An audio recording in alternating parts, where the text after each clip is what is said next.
ಬಂದಾಗ ನಿಮಗೆ ಮಾಹಿತಿ ಮೊದಲು ಏನಾದರೂ ಯಾರಾದರೂ ಕೊಟ್ಟಿದ್ದಾರೆ? ಮೊದಲು ಮಾಹಿತಿ ಅಂದ್ರೆ ಏನು ಸರ, ನಾವು ಹೋಟೆಲ್ನಾಗ ಚಾ ಕುಡಿಯೋಕೆ ಕುಂತಿದ್ವಿ. ಆ ಸಂದರ್ಭನಾಗ ನಮ್ಮನ್ನು ಕಾಲ್ ಬರ್ತೈತಿ, ಫೋನ್ ಬರ್ತೈತಿ, ಸರ್ ಬರ್ರಿ ಇಲ್ಲಿ ನಾವು ಗಾಡಿ ಹಿಡ್ದೀವಿ ಅಂತ. ಎದರ ಗಾಡಿ ಅಂತಂದ್ರೆ ಅಕ್ಕಿ ಗಾಡಿ ಹಿಡ್ದೀವಿ. ನಾವು ಹೋದ್ವಿ ಅಲ್ಲಿ. ಹೋಗಿ ನಾವು ಅವ್ರು ಏನು ಮಾಡ್ಯಾರ, 112ಗೆ ಫೋನ್ ಮಾಡಿ ಆಲ್ರೆಡಿ ಪೊಲೀಸ್ನವ್ರು ಡಿಪಾರ್ಟ್ಮೆಂಟ್ನವ್ರು ಕರೆಸ್ಕೊಂಡಾರ. ಅವ್ರು ಬಂದವ್ರು ಬಂದಟ್ಟು ನಾವು ಹೋಗಿ ನಾವು ವಿಡಿಯೋ ಮಾಡಕ್ಕೆ ಕುಂತಿದ್ವಿ. ಆ ಸಂದರ್ಭನಾಗ ಹಲ್ಲೆ ಆಗಿದ್ದು. ಆಮ್ಯಾಕೆ ನಮ್ಗೇನು ಮಾಡ್ಯಾರ, ಹಲ್ಲೆ ಮಾಡಿ ನಮ್ಗೇನು ಮಾಡ್ಯಾರ ಅಂತೇಳಿ ಸುಳ್ಳು ಅಲ್ಟ್ರಾಸಿಟಿ ಕೇಸ್ ದಾಖಲೆ ಮಾಡ್ಯಾರ. ಆಮ್ಯಾಕೆ ಮತ್ತೇನು ಮಾಡ್ಯಾರ, ನಕಲಿ ಪತ್ರಕರ್ತರ ಅಂತೇಳಿ ಸುದ್ದಿ ಮಾಡ್ತಾರೆ ಇವರು. ಎಷ್ಟರ ಮಟ್ಟಿಗೆ ಸರಿ ಇದು? ಯಾಕಂದ್ರೆ ನಾವು 3 FIR ಆಗೈತೆ ಅವ್ರ ಮ್ಯಾಗ. ನಮ್ಮ ತೊಗೊಂಡು ನಮ್ಮ ಒಳಗೆ ಹಾಕ್ತಾರೆ ಅಂತೇಳಿ ಆ ಉದ್ದೇಶದಿಂದ ನಮ್ಮ ಮ್ಯಾಗ ಅಟ್ರಾಸಿಟಿ ಕೇಸ್ ಮಾಡ್ತಾರೆ. ನಾವು ನಕಲಿ ಪತ್ರಕರ್ತರ ನಮ್ಮ ಅಧ್ಯಕ್ಷರದಾರ ಇಲ್ಲಿ ರಾಜ್ಯಾಧ್ಯಕ್ಷರು ಇವ್ರದ್ದು ಪತ್ರಿಕೆ, ನಾ ಜಿಲ್ಲಾ ಪತ್ರಿಕೆ ತೊಗೊಂಡು ನಾನು ಮಾಡಾಕೊಂತೀನಿ, ಹಾವೇರಿ ಜಿಲ್ಲೆ ವರದಿಗಾರ ಅಂತೇಳಿ. ಹೌದಲ್ರಿ ಅಧ್ಯಕ್ಷರ? Karnataka journalist voice Karnataka journalist voice ಪತ್ರಿಕೆ ಜಿಲ್ಲಾ ವರದಿಗಾರ ಅಂತೇಳಿ ನಾವು ವರದಿಗಾರ. ಆಮ್ಯಾಗ ಜನಶ್ರೀ, ಆಮ್ಯಾಕೆ ನ್ಯೂಸ್ ಪಬ್ಲಿಕ್ ನ್ಯೂಸ್, ಇಷ್ಟೆಲ್ಲ ನಾವು ಚಾನಲ್ನಲ್ಲಿ ವರದಿ ಮಾಡಾಕೊಂತೀವಿ. ಆದರೂ ನಮ್ಗೆ ಏನು ಮಾಡ್ತಾರೆ ಇವ್ರು, ನಮ್ಮ ಹತ್ತಿಗೆ ಬೇಕಂತೇಳಿ ಉಣ್ಣಾರ್ಲಿಂದ ನಮ್ಮ ನಕಲಿ ಪತ್ರಕರ್ತರ ಅಂತ ನಮ್ಗೆ ಇದು ಮಾಡ್ತಾರೆ, ಸುದ್ದಿ ಮಾಡ್ತಾರೆ ಸರ್. ಇಷ್ಟೆಲ್ಲ ಆದಮೇಲೆ ಬೆದರಿಕೆ ಕರೆಗಳು ಏನಾದರೂ ಬಂದವ? ಬೆದರಿಕೆ ಕರೆಗೆ ಏನು ಬಂದಿಲ್ಲ ಸರ್, ಬೆದರಿಕೆ ಕರೆಗೆ ಏನು ಬಂದಿಲ್ಲ. ಇವತ್ತೇನೋ ಬೆದರಿಕೆ ಕರೆ ಬಂದ ಪರೋಕ್ಷವಾಗಿ ಹೇಳ್ತಾರೆ. ಹಾಂ, ಅವ್ರು ಏನು ಹೇಳ್ತಾರೆ, ಇನ್ನು ಮ್ಯಾಗ ದಂಧೆ ಮಾಡ್ತೀವಿ, ನೀವು ಹೆಂಗೆ ಹಿಡಿತೀರಿ ಹೇಳ್ರಿ. ನಾವು ಹಿಡಿಬಾರ್ದಂತ, ನಮ್ಮ ಕೆಲಸ ಅಲ್ಲ ಅಂತ ಹೇಳಿದ. ನಾವು ಅದು ಡಿಪಾರ್ಟ್ಮೆಂಟ್ನವ್ರು ಕೇಳಿದೆ, ನಾವು ಈಗ ನೀವು ಭ್ರಷ್ಟಾಚಾರ ಬಯಲಿಗೆ ಇಳಿಬಾರ್ದಂತ. ಅಂದ್ರೆ ಈಗ 10 ಗಂಟೆ ನಂತರ, ರಾತ್ರಿ 10 ಗಂಟೆ ನಂತರ ಸ್ಟಾರ್ಟ್ ಆಗ್ತೈತಿ ಅಕ್ರಮ ದಂಧೆಗಳನ್ನ ಬಯಲಿಗೆ ಇಳಿಬಾರ್ದು.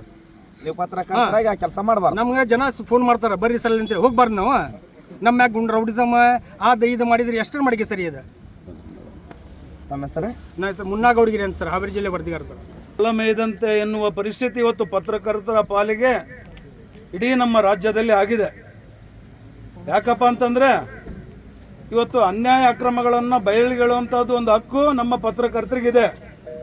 ಅದನ್ನು ಮಾಡಬಾರ್ದು ಅನ್ನೋದು ದೃಷ್ಟಿಯಿಂದ ಕೆಲ ರಾಜಕೀಯ ಮುಖಂಡರು ಏನು ಕೆಲವು ಚೇಲಗಳನ್ನ ಸಾಕಿರ್ತಾರಲ್ಲ, FC ಇರ್ಬೋದು, ಇನ್ನು ಅನೇಕ ಅನೈತಿಕ ದಂಧೆಗಳಿಗೆ ಅವ್ರಿಗೇನು ಕಳ್ಳಗಂಟು ಏನು ಬರ್ತದಲ್ಲ ಆ ಲೆಕ್ಕದಲ್ಲಿ ಇವತ್ತು ಪೊಲೀಸ್ ವ್ಯವಸ್ಥೆನ ಜೊತೆಗೆ ರಾಜಕಾರಣಿಗಳನ್ನ ತಮ್ಮ ಕಪಿ ಮುಷ್ಟಿಯಲ್ಲಿ ಇಟ್ಕೊಂಡು ದಂಧೆಕೋರರು ಇವತ್ತು FC ಏನಿದೆ, ಇವತ್ತು ಸಂತೆ ಇದರಲ್ಲಿ ಏನು ಕಳ್ಳ ಅಕ್ಕಿಗಳು ಏನು ಹೋಗ್ತಾ ಇದ್ದಾವೆ, ಪಡಿತರ ವ್ಯವಸ್ಥೆಗೆ ಏನು ಸಿಗಬೇಕಾದಂಥ ಬಡವ್ರ ಅಕ್ಕಿಗಳು, ಇಂಥ ಇದಕ್ಕೆ ಸರ್ಕಾರ ಕಡಿವಾಣ ಹಾಕಬೇಕಾಗಿತ್ತು.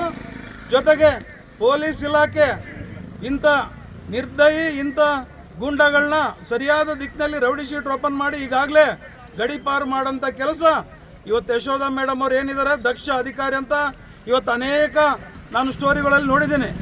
ಇವತ್ತು ನಮ್ಮ ರಟ್ಟಳ್ಳಿ ಒಂದು ಮರ್ಡರ್ ಕೇಸ್ ಇರ್ಬೋದು, ಬೇರೆ ಬೇರೆ ರೋಡಲ್ಲಿ ಆ ಬ್ರಿಡ್ಜ್ ಮೇಲೆ ಬಿದ್ದಂಥ ಒಂದು ಕೊಲೆ ಒಂದಿರ್ಬೋದು, ತಕ್ಷಣ ಸ್ಪಂದಿಸಿ ಮೇಡಮ್ ಅವರು SP ಮೇಡಮ್ ಅವರು ಆ ಸ್ಪಾಟಿಗೆ ಹೋಗಿ ಆ ಒಂದು ಆರೋಪಗಳನ್ನು ಎಡೆಮರಿ ಕಟ್ಟುವಲ್ಲಿ ಯಶಸ್ವಿಯಾಗಿದ್ದಾರೆ. ಆ ಒಂದು ವಿಚಾರಕ್ಕೆ ಮಾನ್ಯ SP ಮೇಡಮ್ ಅವರಿಗೆ ನಾನು ಹೃದಯಪೂರ್ವಕ ನಮ್ಮ ಸಂಘಟನೆಯಿಂದ ಧನ್ಯವಾದಗಳನ್ನು ತಿಳಿಸೋದ್ರ ಜೊತೆಗೆ, ಮೇಡಮ್ ಅವರೇ ನಿಮಗೆ ಕೆಲವು ಪ್ರಶ್ನೆ ಮಾಡ್ತಾ ಇದ್ದೀನಿ ನಾನು. ಇವತ್ತು ನಿಮ್ಮ ಪೊಲೀಸ್ ಒಬ್ಬ ASIಗೆ ಆ ದಂಧೆಕೋರರು ಬಟ್ಟೆ ಹರಿದು ಅಲ್ಲಿಗೆ ಹೋಗಿದ್ರು ಕೂಡ ಇವತ್ತು ಮೌನ ವಹಿಸಿದರೆ ಅಂದರೆ ಇದಕ್ಕಿನ ನೋವಿನ ಸಂಗತಿ, ವಿಷಾದನ ಸಂಗತಿ ಇಲ್ಲಂತ ಈ ಮೂಲಕ SP ಮೇಡಮ್ ಅವರಿಗೆ ಮನವಿ ಮಾಡ್ತಾ ಇದ್ದೀನಿ. ಕೂಡಲೇ ಆದಷ್ಟು ಶೀಘ್ರ ಈ ತಪ್ಪಿತಸ್ಥರ ವಿರುದ್ಧ ಕ್ರಮ ಕೈಗೊಂಡು, ಇಲ್ಲಿವರೆಗೆ ಇನ್ನೂ ಅವರಿಗೆ ಬೇಲ್ ಆಗಿಲ್ಲ, ನಮ್ಮವ್ರ ಮೇಲೆ ಸುಳ್ಳು ದಾಖಲೆ ಆಗಿ ಇವತ್ತು ನೋಡಿ, ಇವತ್ತೇನು ನಕಲಿ ಅಂತಾರಲ್ಲ ನಮ್ಮ ಪತ್ರಕರ್ತರು, ಕೆಲವರು ಬರೀತಾರೆ ನಕಲಿ ಪತ್ರಕರ್ತರು ಅಂತ. ನಿಜವಾಗೂ ನಾವು ಪತ್ರಕರ್ತರಿಗೆ ಕೇಳೋದಿಷ್ಟೇ, ಸ್ವಾಭಿಮಾನದಿಂದ ಹೋಗಿ ಪ್ರತ್ಯಕ್ಷ ಕಂಡ್ರು ಪ್ರಮಾಣಿಸಿ ನೋಡಿ. ಫಸ್ಟ್ ಅವ್ರ ತಲ್ಲಿ ಅಥೆಂಟಿಕೇಶನ್ ಐತಾ ಇಲ್ಲ ನೋಡ್ರಿ. ನಕಲಿ ಅಂತ ನೀವೇ ನಮ್ಮ ಪತ್ರಕರ್ತನ ಹಾಕಿದ್ರೆ, ನಮ್ಮಲ್ಲೇ ಒಗ್ಗಟ್ಟಿಲ್ಲ ಅಂದರೆ ಹೆಂಗೆ ನಮ್ಮ ಪತ್ರಕರ್ತರಿಗೆ ರಕ್ಷಣೆ ಸಿಗ್ತತೆ ರಾಜ್ಯದಲ್ಲಿ? ಇವತ್ತು ಮುನ್ನಾಗೌಡಗೇರಿಯವರು ಕಳೆದ 2 ವರ್ಷದಿಂದ ನನ್ನ ಪತ್ರಿಕೆಗೆ ಜಿಲ್ಲಾ ವರದಿಗಾರರಿದ್ದಾರೆ. ಅದೇ ರೀತಿ ನಾಗರಾಜ್ನವರು ಅವರನ್ನು ನಮ್ಮ ಪತ್ರಿಕೆಗೆ ವರದಿಗಾರಿದ್ದಾರೆ.